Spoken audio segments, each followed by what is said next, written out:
Leprechaun. The film begins with a leprechaun. Well, at least they didn't keep us waiting. So we see Ed Sheeran counting all of his money while rehearsing the next song during June.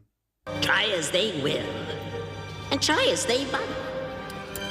Who steals me gold won't live through the night. Meanwhile, on the other side of the planet, Dan O'Grady's left the homeland to go to North Dakota for some reason. He tells his wife he got some gold from a leprechaun. And that suitcase must be singing because the leprechaun followed.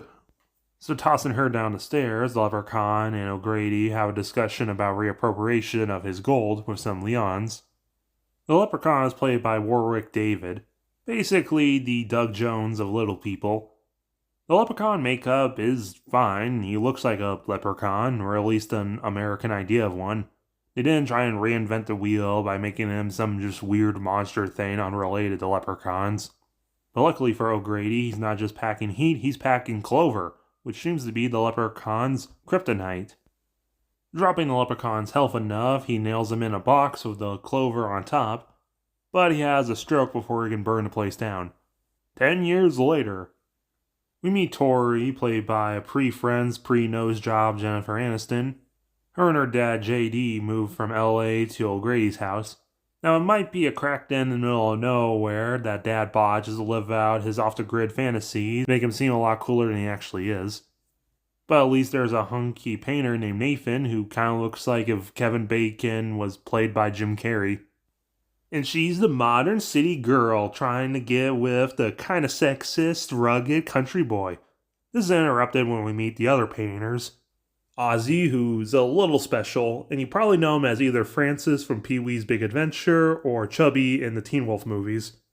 The kid dressed like Ness from Earthbound is Alex, and he is Nathan's brother. They are three guys that paint, and that is their company name, which is amazing because construction companies are always named something silly like that.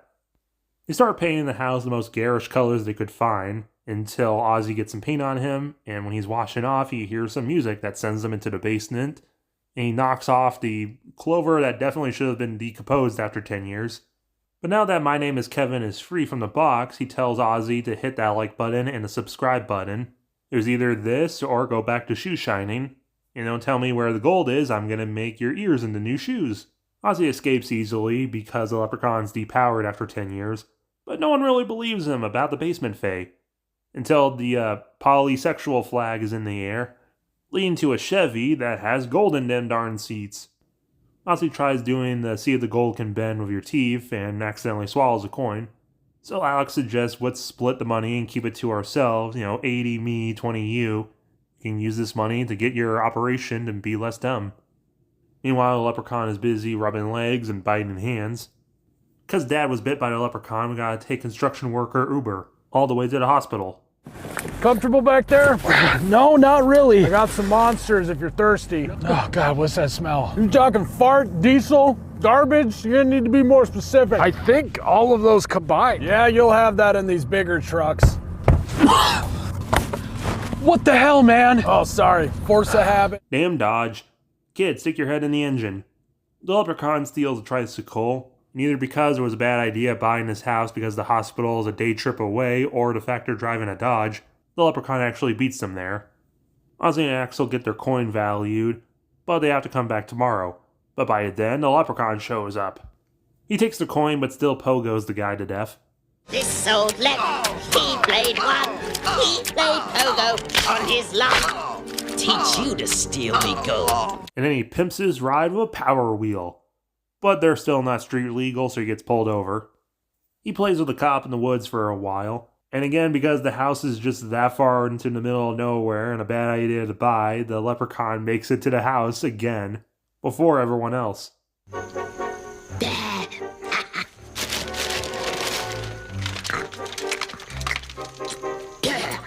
This is actually important for later. Well, the house is ransacked and all the shoes are polished, clearly bears, or Quentin Tarantino is in town. But Nathan falls into a rabbit trap, and only an hour into the film does the leprechaun come face to face with everyone else. They fight him off pretty easily because, well, he is only 3'6". And of course, because horror movie, the truck won't start, which was actually set up earlier to show that it was a lemon, which most horror movies would never. but I don't think that Faye damages are covered by the insurance. So the Leprechaun makes a Tonka hot rod and just flips the truck, chasing everyone back inside. Lep takes out the cops and they bunker in just for Ozzy to spill the beans about the gold that's in the well. So they just give the Leprechaun the gold, but they're one short because he's a greedy bastard. I'm right here, and I ain't no Santa Claus. Wrong Leprechaun movie.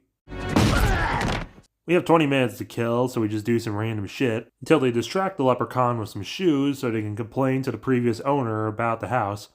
If the Leprechaun didn't have enough wheels in this film, he has goddamn rollerblades. Double parking in the handicap spot, Tori heads in to find out that O'Grady is dead. And more wheels for a Leprechaun, he gets a wheelchair. But Tori outruns him and finds O'Grady, who's still alive enough to tell him about the clover, until he dies. Meanwhile, back at the ranch, Ozzy reveals the coin in his belly, but luckily they find the clover. Fuck you, Lucky Charms. That is the best line in the film. I told you earlier this would be important. Even though the box says Lucky Clovers because copyright, the film was in fact based on the idea of what if Lucky was a crazy killer leprechaun. Fuck you, Lucky Charms. Supposedly this line was ad-libbed. Everyone's okay as the leprechaun falls into the well and melts. But he gets better. So they just torch him and he should be fine. Final body count. Tor. Dad disappears from the film after we drop him off at the hospital. It's never stated if he should be 5, so we're not going to count it. This film's fine. Warwick David as a leprechaun is hilarious.